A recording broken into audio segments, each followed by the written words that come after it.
भारत जय संविधान. मी कैलास किल्लारे, माजी सैनिक, महार रेजिमेंट आणि यशसिद्धी आजी माजी सैनिक बौद्धिसी वेलफेअर असोसिएशन महाराष्ट्र राज्याचे सचिव.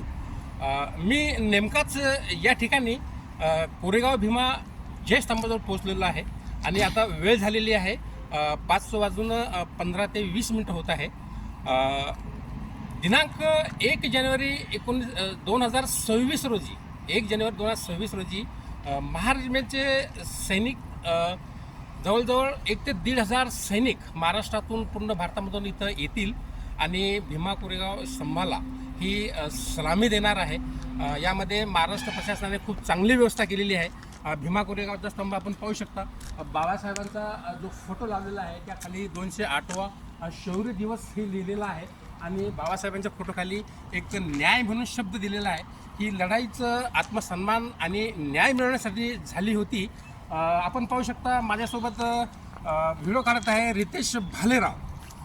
या ठिकाणी प्रशासनाने तुमचं काय नाव? माझं नाव आकाश सकपाळ. माझं नाव आकाश सपकाळ आहे. तुम्ही या इकडं. हां या तुम्ही सुद्धा या. तुम्ही का तुमचं काय नाव? बुद्धभूषण सावंत. क्या बात आहे. बुद्धभूषण सावंत. आणि तुम्ही?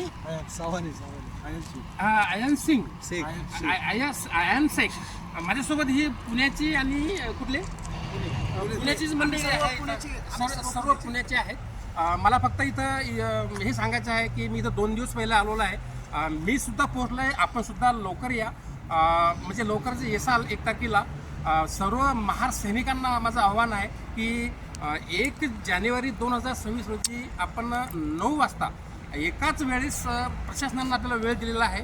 कुणीही वेगळी सलामी करणार नाही अशी मी सर्वांना विनंती करतो. आणि प्रशासनानं खूप चांगली व्यवस्था केलेली आहे. दोन्ही साईडला 2 मनोरे लावलेले आहेत आणि समोरून बघताय की आपलं गेट एंट्रन्स ठेवलेलं आहे. वेगवेगळ्या ठिकाणी बाथरूमची व्यवस्था आणि इतर प्रशासकीय व्यवस्था केलेली आहे. पाठीमागं बघसाल तर पुस्तकाचे स्टॉल वगैरे लागतील. उजव्या बाजूला जो आहे की पुणे अहमदनगर रोड आहे. ट्रॅफिक चालू आहे.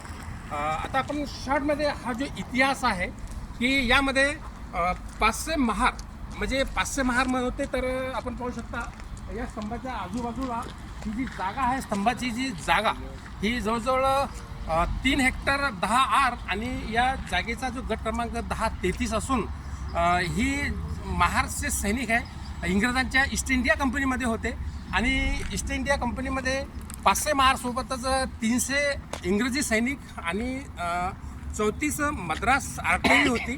त्यामध्ये आटलतेचे लेफ्टनंट चिलोस्लम आणि या युद्धाचं जे नेतृत्व करणारे कॅप्टन फ्रान्सिस स्टॅटन होते. आणि हे 500 महारामध्ये मुस्लिम होते, राजपूत होते आणि काही यहुदी सैनिकसुद्धा होते. आणि इंग्रजासाठी भलेही हे युद्ध सत्ता हासिल करायसाठी होतं परंतु हे महार बहुजनासाठी हे युद्ध जे आहे की त्यांचा आत्मसन्मान आणि न्याय मिळवण्यासाठी होतं. आपण पाहू शकता. आपण दाखवत जरा बाबासाहेबांच्या पुस्तकाने न्याय लिहिलेला आहे आणि 208 वर्ष या लढाईला झालेले आहे म्हणून त्याच्या खाली 208वा शौर्य दिवस हा इथं लिहिलेला आहे. बाबासाहेबांनी संविधान लिहिलं ते 1949ला आणि ते लागू केलं 1950ला.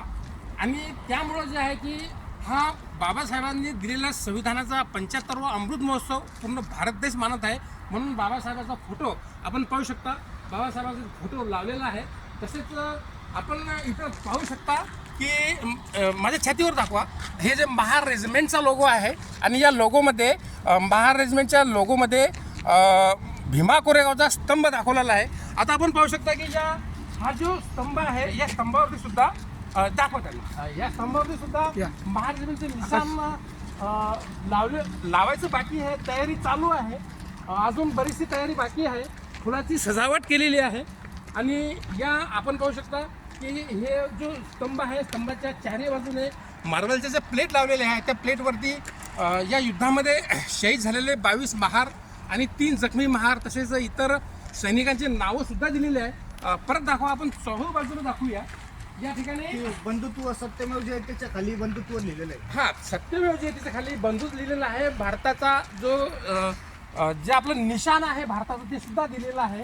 आणि या ठिकाणी प्रत्येक चारही बाजूला बाबासाहेबांचा जो फोटो दिलेला आहे आणि इथे या ठिकाणी समानता दिली सुद्धा आहे, जे की संविधानामध्ये की न्याय समानता हे बाबासाहेबांनी आपल्याला दिलंय, मित्रत्व आणि बंधुता हे सुद्धा दिलेलं आहे. इथं स्वातंत्र्य या बाजूला स्वातंत्र्य लिहिलेलं आहे. बाबासाहेबांनी दिलेल्या संविधानाला आज 75 वर्ष होत आहे आणि या 75 वर्षाचा अमृत महोत्सव आपण आज मानत आहोत. सोबतच 208वा शौर्य दिवस हा सुद्धा आपण महारेजिमेंटच्या वतीनं यशसिद्धी आजी माजी सैनिक बौद्धिशी वेलफेअर असोसिएशन महाराष्ट्र राज्यच्या नेतृत्वात ही सलामी होणार आहे. आणि खूप मोठं गर्वानं सांगावं वाटतं की बाबासाहेबांनी महारेजिमेंटची स्थापना केली ती या शिवरस्तंभावरून केली.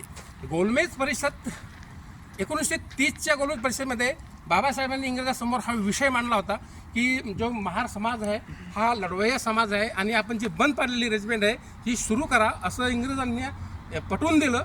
आणि त्या संदर्भावरून इंग्रजांनी मान्यता दिली आणि बाबासाहेबांनी 1 ऑक्टोबर 1941 रोजी कर्नाटक बेळगाव येथे महारेजिमेंटची स्थापना केली. महारेजिमेंटच्या आज एकूण 22 बटालियन, 3 RR आणि 3 राष्ट्रीय रायफल आहेत. व्हिडिओ जास्त लंबा होईल म्हणून मी इथं थांबतो आहे आणि हा व्हिडिओ जास्तीत जास्त म्हणजे सैनिकापर्यंत, भीमसैनिकापर्यंत, लोकांपर्यंत पोहोचवा, शेअर करा आणि ही जी माहिती आहे सर्वांना माहिती होऊ द्या. मी पोहोचलो आहे, आपण सुद्धा पोहोचा. आपल्या सर्वांचं मी महार रेजिमेंट आणि यशसिद्धी बौद्धिशी असोसिएशनतर्फे सर्वांचं स्वागत करतो. इथे थांबतो. जय भीम, जय भारत, जय संविधान.